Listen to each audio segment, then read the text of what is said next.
Le docteur Claire Martin exerçait la neurologie à l'hôpital Saint-Louis à Paris depuis 15 ans, 15 longues années. Elle avait vu défiler 47 cas de coma profond au cours de sa carrière. Seuls 3 patients s'étaient réveillés. Mais jamais elle n'avait été confrontée à ce qu'elle découvrait dans la chambre 407, à 6h47 du matin, ce 12 octobre 2024.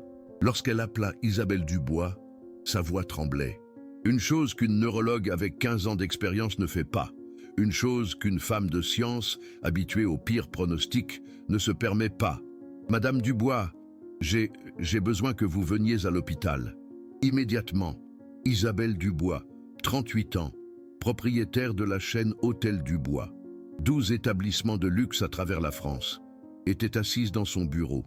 Il était 6h50 du matin. Elle travaillait déjà depuis 2 heures. Parce que travailler était la seule façon de ne pas penser, de ne pas ressentir, de ne pas s'effondrer. « Que se passe-t-il » demanda Isabelle. Sa voix était monocorde, sans émotion. 7 mois à se préparer au pire appel vous enseignent à ne rien ressentir, tant que ce n'est pas confirmé. Il s'agit de Léa. Le cœur d'Isabelle s'arrêta. Elle est... Non, elle n'est pas morte, mais j'ai besoin que vous veniez. C'est urgent. Que s'est-il passé?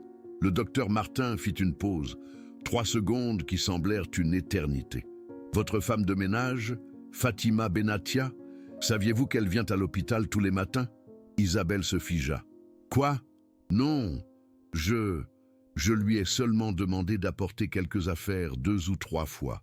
Madame Dubois, Fatima vient tous les jours, depuis 3 mois, à 5 heures du matin. Ça n'a aucun sens. Pourquoi faire? Pour prier avec Léa. Isabelle laissa tomber son téléphone.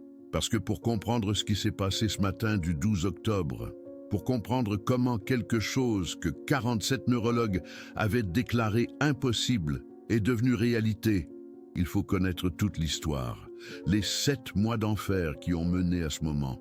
Et il faut connaître Fatima, la femme de ménage de 52 ans qui a décidé de croire quand la science ne le pouvait plus. Qui a décidé de prier quand une mère n'en avait plus la force, qui a décidé que 2% de chance suffisait si jamais vous avez perdu la foi, si jamais la science vous a donné un pronostic dévastateur et que vous avez cessé de croire au miracle, si jamais quelqu'un a prié pour vous quand vous ne pouviez plus le faire, alors vous comprendrez pourquoi cette histoire existe. 3 mars 2024, 16h35, avenue des Champs-Élysées, Paris. Isabelle Dubois conduisait sa Citroën DS noire. Elle revenait de chercher sa fille Léa à son cours de danse. Léa avait 8 ans, première de sa classe de CE2, une danseuse prometteuse, un sourire permanent. Sur la banquette arrière, Léa répétait les pas de danse avec ses mains. Elle chantait une chanson de la Reine des Neiges. « Maman, tu sais qu'aujourd'hui la maîtresse a dit que je pourrais être l'étoile du spectacle. Je vais être l'étoile. » Isabelle souriait. Le meilleur moment de sa journée, c'est 15 minutes en voiture avec Léa avant de rentrer à la maison, avant le travail. Seulement elles deux. Le feu était au vert. Isabelle s'engagea dans l'intersection. Elle n'a pas vu le camion. Le chauffeur du poids lourd avait travaillé 14 heures sans pause. Il s'est endormi 3 secondes. Seulement 3. Il a grillé le feu rouge à 70 km/h. L'impact se produisit du côté passager, où Léa était assise. Isabelle se souvient du bruit, le métal qui se tordait, le verre qui explosait, et puis le silence. Quand elle ouvrit les yeux, elle était suspendue par sa ceinture de sécurité. La voiture était sur le côté. Elle avait du sang sur le visage, mais elle pouvait bouger. Elle se tourna vers la banquette arrière. Léa était immobile, les yeux fermés, du sang dans ses cheveux, le côté droit de la voiture complètement détruit. Léa, mon amour, ouvre les yeux. S'il te plaît, rien. Les pompiers arrivèrent en 8 minutes. Ils sortirent Léa de la voiture avec une extrême précaution. Isabelle criait, essayait d'aller vers elle. Un pompier la retint. « Madame, vous êtes blessée vous aussi. Vous avez besoin de soins médicaux. » « Je m'en fiche. Ma fille. J'ai besoin d'aller avec ma fille. » Ils l'emmenèrent à l'hôpital Saint-Louis. Léa fut directement admise en chirurgie d'urgence. Traumatisme crânien sévère, hémorragie interne, fracture du crâne, Isabelle attendit devant le bloc opératoire pendant 6 heures. Seule. Le père de Léa les avait abandonnés quand Léa avait 2 ans. Il n'y avait personne d'autre, seulement Isabelle, et une petite fille de 8 ans qui se battait pour sa vie. À 23 heures, le neurochirurgien sortit, le docteur Jean-Pierre Leclerc. Il avait sauvé la vie de Léa. Mais il y a toujours un mais, Madame Dubois. L'opération s'est bien passée. Nous avons arrêté l'hémorragie, réparé la fracture. Mais le traumatisme au cerveau a été sévère, très sévère. Léa est dans un coma profond, score de Glasgow à 4. C'est très grave. Va-t-elle se réveiller? Le docteur baissa les yeux. Je ne sais pas. Honnêtement, je ne sais pas. Nous avons fait tout ce qui était humainement possible. Maintenant, nous ne pouvons qu'attendre et prier. Isabelle ne priait pas. Elle avait cessé de croire en Dieu quand le père de Léa les avait abandonnés, quand elle avait dû construire son empire seule, quand elle avait appris que personne ne vous sauve à part vous-même. Mais cette nuit-là, pour la première fois en 6 ans, Isabelle ferma les yeux et pria. « S'il te plaît, si tu existes, ne me la prends pas elle, n'importe quoi sauf elle. » Léa ne se réveilla pas cette nuit-là, ni le lendemain matin, ni la semaine suivante. Les médecins firent des examens, IRM, scanners cérébraux, consultations avec des spécialistes de Houston, d'Espagne, les meilleurs neurologues que l'argent d'Isabelle pouvait payer. Tous dirent la même chose. Les lésions cérébrales sont importantes. Probabilité de récupération complète, moins de 1%. Probabilité de se réveiller, 2%. Probabilité d'état végétatif permanent, 98%, 2%. Isabelle s'accrocha à ce chiffre comme une personne qui se noie s'accroche à une bouée de sauvetage. Pendant le premier mois, Isabelle vécut à l'hôpital. Elle dormait sur une chaise à côté du lit de Léa. Elle lui parlait, lui lisait des histoires, lui chantait les chansons que Léa adorait, La Reine des Neiges, Vaiana, toutes les bandes originales de Disney que Léa avait mémorisées. Mais Léa ne répondait pas. Ses yeux restaient fermés, son corps immobile. Seules les machines la maintenaient en vie. Seuls les tuyaux la nourrissaient. Au jour 45, quelque chose se brisa en Isabelle. Ce ne fut pas dramatique. Il n'y eut pas d'effondrement. Juste, elle abandonna. Elle cessa d'aller à l'hôpital tous les jours, commença à y aller 3 fois par semaine, puis 2, puis 1. Elle ne pouvait pas le supporter, voir Léa ainsi, branchée à des machines, sans vie derrière ses yeux clos. C'était comme voir sa fille morte, mais respirant encore. Une torture pire que la mort elle-même. Alors, Isabelle fit ce qu'elle avait toujours fait quand la douleur était insupportable. Elle travailla. Elle travaillait 16 heures par jour. Réunions, contrats, nouvelles propriétés, expansion à Cannes, à Nice. Chaque minute travaillée était une minute sans penser à Léa dans cet hôpital, sans penser que sa fille ne se réveillerait probablement jamais.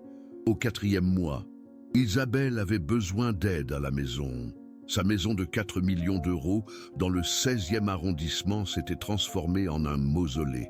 La chambre de Léa, intacte, ses chaussons de danse au pied du lit, ses trophées de gymnastique sur les étagères, ses dessins aimantés sur le réfrigérateur. Isabelle ne pouvait plus entrer dans cette pièce.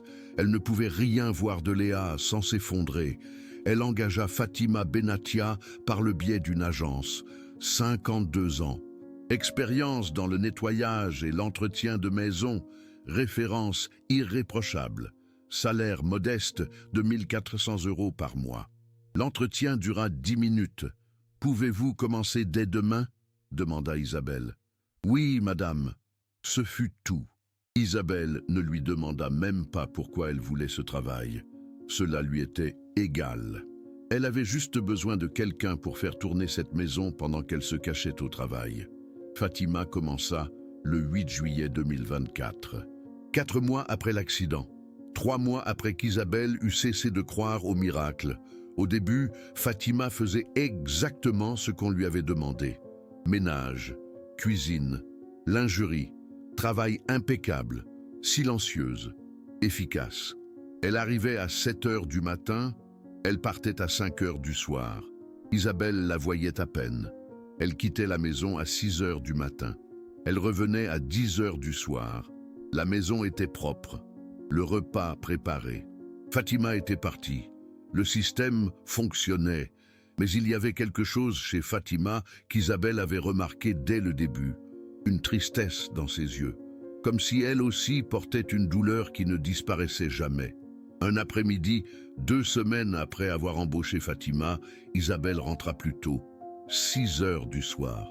Elle avait besoin de documents dans son bureau. Fatima était dans le salon, à genoux, devant un petit autel qu'Isabelle n'avait jamais vu. Une image de Notre-Dame de Lourdes, des bougies, un chapelet, et Fatima pleurait, priant à voix basse. Isabelle s'arrêta sur le pas de la porte. Elle ne devrait pas écouter, mais elle ne pouvait pas bouger. Les mots qu'elle entendit. « Vierge Marie, je sais que je n'ai pas le droit de vous demander quoi que ce soit. J'ai arrêté de prier il y a 15 ans quand vous m'avez enlevé ma petite Soraya. Mais cet enfant, Léa, s'il vous plaît, ne laissez pas sa maman traverser ce que j'ai traversé. S'il vous plaît. » Isabelle sentit quelque chose se briser dans sa gorge. Fatima avait perdu une fille. Elle partit sans faire de bruit. Elle ne confronta pas Fatima. Elle ne demanda rien. Elle partit simplement. Mais quelque chose avait changé. Isabelle savait maintenant. Fatima n'était pas qu'une employée. C'était quelqu'un qui comprenait la douleur de perdre une fille, ou d'être sur le point de la perdre. 2 jours plus tard, Isabelle demanda à Fatima d'apporter des affaires à l'hôpital, des vêtements propres pour Léa, l'ours en peluche que Léa adorait, des choses qu'Isabelle ne pouvait pas apporter elle-même parce qu'elle ne pouvait pas supporter d'aller à l'hôpital plus d'1 fois par semaine. Fatima accepta. « Bien sûr, madame. À quelle heure voulez-vous que j'y aille ? » ?»« Dans la matinée, quand vous pourrez. » Fatima y alla. Et quand elle revint cet après-midi-là, ses yeux étaient rouges. Elle avait pleuré. Isabelle ne demanda rien. Et Fatima ne dit rien. Mais quelque chose avait commencé. Quelque chose qu'Isabelle ne verrait pas avant des mois. Quelque chose qui allait tout changer. Parce que Fatima n'avait pas seulement apporté les affaires à l'hôpital. Elle était restée. Elle était entrée dans la chambre 407. Elle avait vu Léa. Et quelque chose en Fatima s'était brisé et guéri en même temps. Cette fillette de 8 ans branchée à des machines, les yeux fermés, les cheveux châtains comme ceux de sa Soraya. Avec l'âge que Soraya avait quand elle est morte, Fatima avait vu sa fille, et elle avait vu une seconde chance, pas pour sauver Soraya. C'était impossible. Soraya était morte d'une leucémie il y a 15 ans. Fatima avait prié pendant 2 ans. Dieu ne l'avait pas écoutée. Ou peut-être que si, mais la réponse était non. Fatima avait cessé de croire ce jour-là. Elle avait cessé de prier. Elle avait cessé d'aller à la messe. Elle avait cessé d'utiliser son chapelet. Mais maintenant, en regardant Léa, Fatima ressentait quelque chose qu'elle n'avait pas ressenti depuis 15 ans. La foi. Pas la foi que Léa se réveillerait, mais la foi que quelqu'un devait prier pour elle. Et si Isabelle ne le pouvait pas, Fatima le ferait. Le lendemain, Fatima arriva à l'hôpital à 5 heures du matin, 2 heures avant son service chez Isabelle. Elle entra dans la chambre 407. Léa était seule. Les infirmières faisaient leur ronde toutes les 2 heures. Fatima avait 60 minutes, elle s'agenouilla au pied du lit, sortit son chapelet, celui qu'elle n'avait pas touché depuis 15 ans, et commença à prier. « Je vous salue Marie, pleine de grâce, le Seigneur est avec vous. » Ses mains tremblaient. Les mots sortaient brisés. Elle avait oublié ce que c'était de prier, mais elle continua. Et quand elle eut terminé le chapelet, elle parla à Léa, comme si Léa pouvait l'entendre. « Ma petite, je ne te connais pas, mais je sais que tu es là, piégée, effrayée. Ta maman ne peut pas venir tous les jours parce que ça lui fait trop mal. Mais je vais venir, tous les jours, et je vais prier, et je vais croire. Même si la science dit que c'est impossible, je vais croire pour nous deux, pour toi et pour moi. » Fatima fit cela tous les jours, pendant 3 mois. sans que personne ne le sache, sans qu'Isabelle n'en ait la moindre idée. Elle arrivait à 5 heures du matin, priait jusqu'à 6 heures, puis allait chez Isabelle et travaillait comme si de rien n'était. Personne ne la vit, personne ne demanda rien. Ce n'était que Fatima, et Léa, et Dieu, si tant est qu'il écoutait. Mais quelqu'un observait. Martine Durand, infirmière de nuit, elle travaillait à l'hôpital Saint-Louis depuis 20 ans, et tous les matins à 5h15, elle voyait Fatima entrer dans la chambre 407. Au début, elle pensa que Fatima avait la permission, que c'était de la famille. Mais au bout de 2 semaines, elle demanda « Excusez-moi, madame, êtes-vous de la famille de Léa ?» Fatima pâlit. « Non, je suis la femme de ménage de sa maman. Je viens juste prier. » Martine la regarda, et au lieu de lui dire qu'elle n'avait pas le droit d'être là, au lieu de la signaler, Martine sourit. Alors continuez de prier. Cette petite fille a besoin de toutes les prières qu'elle peut obtenir. Et ainsi, Fatima continua, avec la bénédiction silencieuse d'une infirmière qui croyait elle aussi au miracle. Mais Isabelle ne savait rien de tout cela. Isabelle continuait de travailler 16 heures par jour. Visitait Léa 1 fois par semaine, 15 minutes maximum. Entrait, regardait Léa, lui touchait la main et partait avant de s'effondrer. Les médecins lui avaient dit de parler à Léa, de lui mettre de la musique, de la stimuler, mais Isabelle ne pouvait pas. Chaque fois qu'elle essayait de parler, seuls des sanglots sortaient. Chaque fois qu'elle voyait Léa ainsi, elle avait l'impression de mourir de l'intérieur. Alors elle cessa d'essayer et laissa la culpabilité la dévorer, parce qu'il était plus facile de ressentir de la culpabilité que de ressentir de l'espoir. Parce que l'espoir faisait plus mal quand il se brisait. Le 120e jour du coma de Léa, Isabelle était chez elle et examinait des documents. C'était dimanche, 10 heures du matin. Fatima ne travaillait pas le dimanche. Isabelle entra dans le bureau pour chercher des contrats, et elle vit quelque chose dans la poubelle. Un chapelet, cassé, avec des perles éparpillées au fond. Isabelle le sortit, l'inspecta. Il était vieux, usé, comme si quelqu'un l'avait utilisé pendant des années, des décennies. À qui était-ce? Isabelle ne priait pas. Elle n'avait pas de chapelet. Et Fatima était la seule autre personne dans cette maison. Fatima était-elle en train de prier? Isabelle sentit quelque chose d'étrange.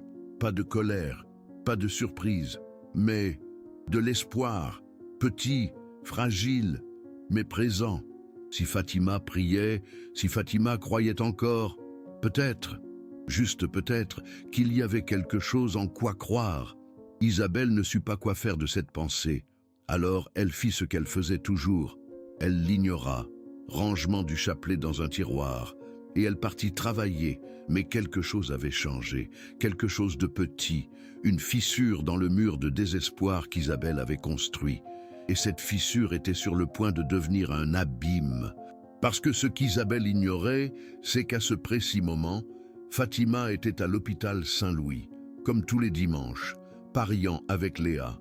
Et quelque chose d'impossible était sur le point de se produire. 12 octobre 2024, 6h47 du matin. Le docteur Gabriel Dubois fit cet appel à Isabelle. Et maintenant? Maintenant, Isabelle conduisait comme une folle vers l'hôpital Saint-Louis.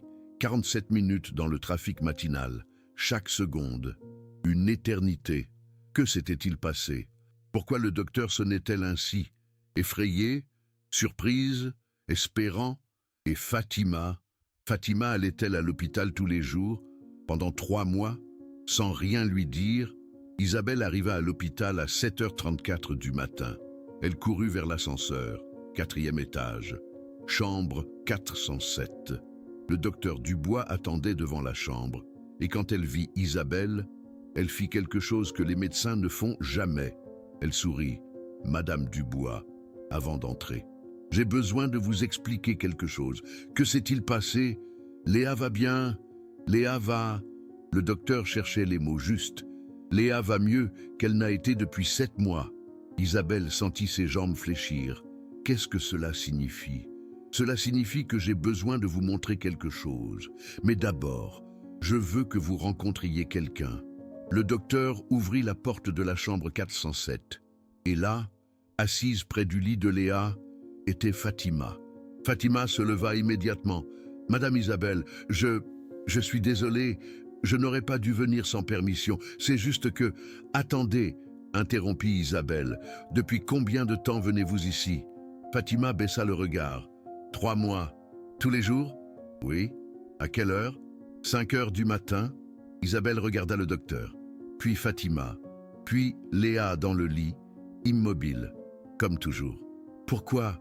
demanda Isabelle. Sa voix brisée. « Pourquoi faites-vous cela ?» Fatima avait les larmes aux yeux, parce que quelqu'un devait prier pour elle. Et vous ne pouviez pas. Je comprends ça. Croyez-moi, je comprends cette douleur. Alors j'ai pensé, si je prie pour vous deux, peut-être que Dieu écoutera. Isabelle ne put pas parler. Sa gorge était complètement serrée. Le docteur Dubois intervint. « Madame Dubois, il y a autre chose. Sophie, l'infirmière du service de nuit, l'a vue Fatima tous ces matins, et Sophie tient un registre des signes vitaux de Léa toutes les heures. Et dans les 3 derniers mois, depuis que Fatima a commencé à venir, les signes vitaux de Léa se sont améliorés, légèrement, mais constamment. Son rythme cardiaque est plus stable, sa tension artérielle plus régulière, son activité cérébrale. » Le docteur fit une pause. « Il y a de petits pics d'activité, très petits, mais ils n'étaient pas là avant. » Isabelle sentit le monde s'incliner. « Qu'est-ce que vous êtes en train de dire ? » Je dis que je ne peux pas l'expliquer scientifiquement, mais quelque chose se passe. Et cela a commencé quand Fatima a commencé à venir. À ce moment-là, Sophie Leclerc, l'infirmière, entra dans la chambre. Elle apportait un petit carnet, à spirale. « Usé, madame, » dit Sophie en regardant Isabelle. « J'ai trouvé ça dans la poche de la blouse de Fatima il y a 2 semaines. Fatima m'a demandé de le garder pour elle, mais je pense que vous devez le voir. » Elle remit le carnet à Isabelle. Isabelle l'ouvrit, et ce qu'elle vit lui brisa le cœur et le guérit en même temps. C'était un registre, jour après jour, 90 jours, chaque page une date, chaque date une prière, chaque prière une demande spécifique. 15 juillet 2024, jour 1. Cher Dieu, je sais que je n'ai pas prié depuis 15 ans. Je sais que je t'ai blâmé quand tu m'as enlevé Sophie. Mais cette fille, Léa, a besoin d'un miracle et sa maman a besoin que je croie. Alors je vais le faire. Je vais prier tous les jours, même si je ne vois pas de résultat, même si ça fait mal. Je vais croire. Prière. Que Léa ouvre les yeux. 16 juillet 2024. Jour 2. Léa n'a pas ouvert les yeux aujourd'hui. Mais j'ai lu sur Internet que les personnes dans le coma peuvent parfois entendre. Alors je lui ai chanté. La chanson que je chantais à Sophie, de berceuse. Léa n'a pas bougé. Mais j'ai senti quelque chose, comme si Sophie était là, me disant de continuer. Prière. Que Léa sache qu'elle n'est pas seule. Isabelle tournait les pages, des larmes tombant sur le papier. 90 jours de foi. 90 jours de Fatima s'agenouillant près de sa fille, priant, croyant, espérant. 23 août 2024, jour 40. Aujourd'hui, le docteur Dubois m'a vu dans le couloir. Elle m'a demandé si j'étais de la famille. Je lui ai dit que non, que je venais juste prier. Elle m'a regardé bizarrement, mais elle ne m'a pas chassé. Merci Dieu, laissez-moi continuer à venir. Prière, que les médecins voient ce que je vois, que Léa se bat. 1er septembre 2024, jour 49. Sophie, l'infirmière, m'a dit quelque chose aujourd'hui. Elle a dit que les signes vitaux de Léa s'amélioraient. Petits, mais s'améliorant. Je lui ai demandé si ça voulait dire quelque chose. Elle a dit qu'elle ne savait pas, mais que je continue à prier, que je ne perde pas la foi, alors c'est ce que je ferai. Prière, que ce petit changement soit le commencement de quelque chose de grand. 10 octobre 2024, jour 88. Aujourd'hui, quelque chose s'est passé. Quand je chantais à Léa, son doigt, l'auriculaire de sa main droite, a bougé. Juste 1 millimètre. Peut-être que ce n'était même pas réel. Peut-être que c'était mon imagination. Mais Dieu, Si c'était réel. Si Léa est là-dedans à m'écouter, s'il vous plaît, laissez-moi la rendre à sa maman. S'il vous plaît, prière, que Léa se réveille. Peu importe combien de temps ça prendra. Je vais continuer à prier jusqu'à ce qu'elle le fasse. Isabelle ferma le carnet. Elle ne pouvait plus lire. Elle s'effondra sur la chaise près du lit de Léa. « Fatima » susurra-t-elle. « Pourquoi? Pourquoi faites-vous cela pour quelqu'un que vous ne connaissez même pas ?»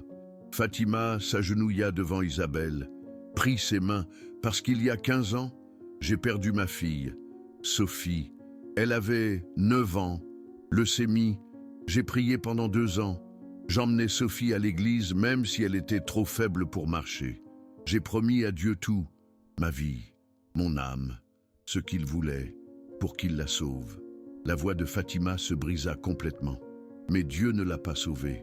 Et j'ai arrêté de croire, arrêté de prier. Je me suis mise en colère. J'ai dit à Dieu que s'il ne pouvait pas sauver une fille innocente, alors il ne méritait pas ma foi. Fatima essuya ses larmes. Mais quand j'ai vu Léa, quand je l'ai vue là, connectée à ces machines, du même âge que Sophie quand elle est morte, quelque chose en moi s'est brisé et j'ai réalisé, je n'ai pas pu sauver Sophie. Mais peut-être que je pouvais prier pour Léa. Peut-être que Dieu ne m'a pas écouté avant, mais peut-être qu'il m'écouterait maintenant. Pas pour moi, mais pour vous, pour que vous ne perdiez pas votre fille comme j'ai perdu la mienne. Isabelle serra Fatima dans ses bras, et pour la première fois depuis 7 mois, elle ne pleure pas de désespoir, elle pleure de gratitude. « Merci » murmure-t-elle, « merci d'avoir cru quand je n'y arrivais plus. Merci d'avoir prié quand je n'avais plus la force. Merci d'aimer ma fille. » Le docteur Leclerc laisse passer ce moment, puis il parle. « Il y a autre chose que vous devez savoir. » Isabelle et Fatima le regardent. Ce matin, vers 6h30, Nadia faisait sa dernière tournée avant la relève. Elle est entrée dans la chambre 407 pour vérifier les signes vitaux de Léa. Le docteur marque une pause. Sa voix tremble. Et elle a vu quelque chose qu'elle n'avait pas vu depuis 7 mois. « Quoi ?» demande Isabelle. Sa voix à peine un murmure. Les paupières de Léa bougeaient, comme si elle essayait de les ouvrir. Nadia m'a appelé immédiatement. Quand je suis arrivé, Léa se battait. Elle essayait de se réveiller.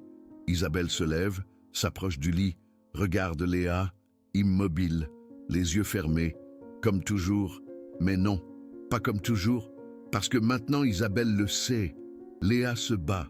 Léa essaye de revenir. « Mon amour » murmure Isabelle. Elle prend la main de Léa, la main que Fatima a tenue pendant 90 jours. « C'est maman, je suis là, et Fatima est là.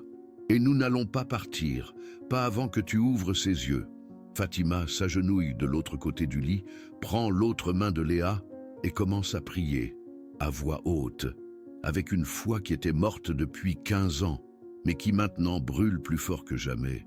« Je vous salue Marie, pleine de grâce. » Isabelle ne connaît pas les mots, mais elle les écoute. Et pour la première fois depuis l'accident, elle sent de l'espoir, réel, tangible, possible. Le docteur Leclerc observe depuis la porte et pense à quelque chose que lui disait sa grand-mère quand il étudiait la médecine. La science est puissante, mais il y a des choses que la science ne peut pas mesurer. L'amour, la foi, les miracles. Et peut-être, juste peut-être, ces choses sont plus puissantes que tout ce qu'un livre de médecine pourrait expliquer. Qu'auriez-vous fait si vous découvriez qu'une inconnue a prié pour votre enfant pendant des mois, en secret, et sans rien attendre en retour? Auriez-vous ressenti de la gratitude? Ou auriez-vous ressenti de la honte que quelqu'un d'autre ait eu la foi que vous avez perdue? Parce que voilà la vérité qui fait mal. Parfois, nous perdons l'espoir.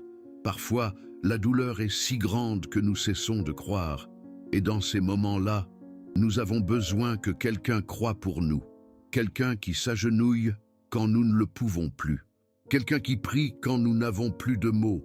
Fatima a été cette personne pour Isabelle. Et Léa, sans le savoir, sans le demander, sans le mériter, juste parce que l'amour n'a pas besoin de raison, Il a juste besoin de mains disposées à tenir et de foi disposée à croire contre toute logique. Mais ceci n'est pas encore la fin, car le vrai miracle, le moment qui changerait tout, était à seulement quelques heures de distance. Et quand il arriverait, personne, pas même le docteur Leclerc, avec ses 15 ans d'expérience, ne pourrait l'expliquer. 3 heures passèrent. 3 heures pendant lesquelles Isabelle et Fatima restèrent assises près de Léa. 3 heures pendant lesquelles Fatima pria. 3 heures pendant lesquelles Isabelle pleura et parla à sa fille comme elle ne l'avait pas fait depuis des mois. À 10h42 du matin, cela arriva. Léa bougea les paupières, à peine, mais elles bougèrent. Isabelle se figea. « Tu as vu » Fatima arrêta de prier. « Oui, j'ai vu. » Les deux femmes se penchèrent sur le lit, regardant intensément Léa, attendant, et alors, comme le miracle le plus petit, mais le plus puissant de l'univers, les yeux de Léa s'ouvrirent, pas complètement, juste à moitié, après 7 mois sans les utiliser, mais ils s'ouvrirent, et Léa regarda directement Isabelle. Isabelle laissa échapper un son qu'elle ne savait même pas qu'elle pouvait faire. Quelque chose entre un cri et un sanglot. « Léa, mon bébé, tu me vois, tu me vois !» Les yeux de Léa bougèrent, lentement, confus, mais ils bougèrent, regardant le visage de sa mère, essayant de se concentrer. Isabelle toucha la joue de Léa. « C'est maman, mon amour, c'est maman. Tu es réveillée, tu es réveillée. » Le docteur Leclerc courut dans la chambre. Il avait vu les moniteurs depuis son bureau. L'activité cérébrale de Léa avait grimpé en flèche. Et quand il vit Léa avec les yeux ouverts, lui aussi pleura. « Cela ne devrait pas être possible, » murmura-t-il. « Score de Glasgow à 4, 7 mois, 2% de probabilité. Ceci ne... » « Mais ça l'est, » dit Fatima, sa voix ferme. « Parce que Dieu a écouté. » Léa essaya de bouger sa bouche, les lèvres tremblant, essayant de former un seul mot qu'elle avait oublié comment dire. Isabelle approcha son oreille de la bouche de Léa. « Mon amour, je suis là. Qu'est-ce que tu veux dire ?» Et Léa, avec tout l'effort d'une enfant qui avait été piégée dans le silence pendant 212 jours, murmura « Maman ». Ce n'était pas clair, c'était à peine audible, comme des cordes vocales qui n'avaient pas été utilisées depuis toute une vie, mais c'était le mot le plus beau qu'Isabelle ait jamais entendu. « Oui, oui, bébé. C'est maman, je suis là, je ne vais jamais partir. » Les yeux de Léa se tournèrent alors vers Fatima, la regardant comme si elle la reconnaissait. « C'est Fatima, » dit Isabelle en larmes. « Elle s'est occupée de toi, elle a prié pour toi, tous les jours, elle t'a ramené. » Léa leva sa main, à peine quelques centimètres, tremblant, et la tendit vers Fatima. Fatima prit cette petite main et la tint comme elle avait tenu la main de sa propre fille il y a 15 ans, comme elle avait tenu cette même main pendant 90 jours de prière. « Bonjour ma chérie » murmura Fatima. « Bienvenue. » Et Léa, avec ses yeux à peine ouverts, avec des larmes coulant sur ses joues, murmura un autre mot, un mot que Fatima n'oublierait jamais. « Étoile, étoile. » Léa avait dit « étoile » en regardant Fatima. Fatima s'effondra, tomba à genoux, pleurant si fort qu'elle ne pouvait plus respirer, parce que sa fille Nadia, avant de mourir, lui avait dit quelque chose. « Maman, tu seras l'étoile de quelqu'un d'autre un jour, je le sais. » Et maintenant, 15 ans plus tard, une enfant qui s'était réveillée d'un coma impossible lui disait exactement cela. Si vous n'avez pas eu la chair de poule à cet instant précis, si vous n'avez pas des larmes qui coulent sur votre visage, si vous ne pensez pas au miracle que vous avez cessé de croire possible, alors vous ne comprenez pas ce qui vient de se passer. Parce que ce n'était pas juste une enfant qui se réveillait d'un coma, c'était une mère qui retrouvait sa fille, une employée de maison qui retrouvait sa foi, une femme qui guérissait la douleur d'avoir perdu sa propre fille en sauvant une autre. C'était Dieu qui disait « Oui, j'ai entendu et j'ai répondu, pas quand tu le voulais, mais quand tu en avais le plus besoin. » Le docteur Leclerc fit des examens complets, scan cérébral, tests neurologiques, Consultation avec des spécialistes. Tous dirent la même chose. Impossible. Non pas le réveil, ça, bien que rare, peut arriver, mais la vitesse. Léa répondait à des questions simples au 3e jour. Elle reconnaissait des objets. Elle se souvenait de son nom complet. Sa mémoire était intacte. Dans les cas normaux de coma de 7 mois, la récupération prend des années, si tant est qu'il y ait une guérison. Mais Léa défiait chaque règle médicale. Une semaine après son réveil, le docteur Leclerc demanda à Fatima si elle pouvait examiner le lit de Léa. Parce qu'il voulait comprendre, il avait besoin de comprendre. Quand il souleva l'oreiller, il trouva quelque chose, une médaille, petite, en argent, de la Vierge Marie. « Depuis combien de temps est-ce ici ?» demanda-t-il. Fatima baissa les yeux. « 90 jours. Je l'ai mise le premier jour où je suis venu prier. Je me suis dit que si Léa avait la Vierge près d'elle, elle ne serait pas seule. » Le docteur serra la médaille dans sa main. Et au revers, il lut une inscription gravée. « Pour Chloé, avec amour éternel, maman. » La médaille que Fatima avait donnée à sa propre fille avant de mourir. La seule chose qui lui restait de Chloé. Et Fatima l'avait laissée avec Léa pendant 90 jours, parce qu'elle croyait que Léa en avait plus besoin. Le docteur Leclerc rendit la médaille à Fatima. « Gardez-la ou donnez-la à Léa, parce que je crois que cette médaille a plus de pouvoir de guérison que n'importe quel médicament que je puisse prescrire. » 3 semaines après son réveil, Léa put prononcer des phrases complètes. 1 mois plus tard, elle pouvait s'asseoir. 2 mois plus tard, elle fit ses premiers pas, avec de l'aide. Les médecins ne pouvaient pas l'expliquer. Ils appelèrent Léa un miracle médical, la présentèrent dans des congrès, écrivirent des articles. Mais tous connaissaient que la vérité, ce n'était pas la médecine, c'était une femme de ménage de 52 ans, qui s'agenouilla à 5 heures du matin pendant 90 jours et crut quand personne d'autre ne le pouvait. Aujourd'hui, maintenant, Léa a 9 ans. Elle marche, elle court, elle a repris le ballet, pas au niveau d'avant, mais elle danse. Et pour Isabelle, la voir danser, même un seul pas, est plus beau que n'importe quel récital parfait. Fatima n'est plus femme de ménage. Elle est officiellement la marraine de Léa. Elle vit avec elle. Elle est de la famille. Isabelle a vendu 4 de ses 12 hôtels. Elle utilise cet argent pour diriger la fondation Miracle de Léa. Une fondation qui paie des femmes de ménage, des infirmières, des aides-soignantes pour qu'elles aillent dans les hôpitaux et prient avec les enfants dans le coma. 120 enfants dans le programme. 47 employés formés par Fatima. 2 autres enfants se sont réveillés. Les médecins ne comprennent pas, mais Isabelle, oui. Fatima, oui. Les miracles n'arrivent pas quand on les demande. Ils arrivent quand quelqu'un s'agenouille et croit pour vous, quand vous ne le pouvez plus. Et maintenant, vous avez 2 options. Vous pouvez fermer cette vidéo et oublier que vous l'avez écoutée. Ou vous pouvez vous demander, qui a besoin que je prie pour lui ? Qui a besoin que je croie quand il ne le peut plus? Quelle est ma Léa? Parce que Fatima n'était pas spéciale. Elle n'avait pas de pouvoir. Elle n'était pas sainte. Elle était juste une femme qui avait tout perdu. Et elle a décidé qu'elle ne laisserait pas une autre mère vivre la même chose. Léa a dit son premier mot après 7 mois de silence. Maman. Et puis elle a regardé la femme qui lui avait rendu la vie. Et elle a dit, Ange. Si ça ne vous fait pas croire au miracle, alors vous n'écoutiez pas. C'est l'histoire de Fatima, d'Isabelle et de Léa. 3 femmes qui ont appris que la foi ne déplace pas les montagnes parce qu'elle est puissante, mais parce que c'est la seule chose qui reste quand tout le reste échoue. Merci d'avoir écouté. Merci d'avoir cru.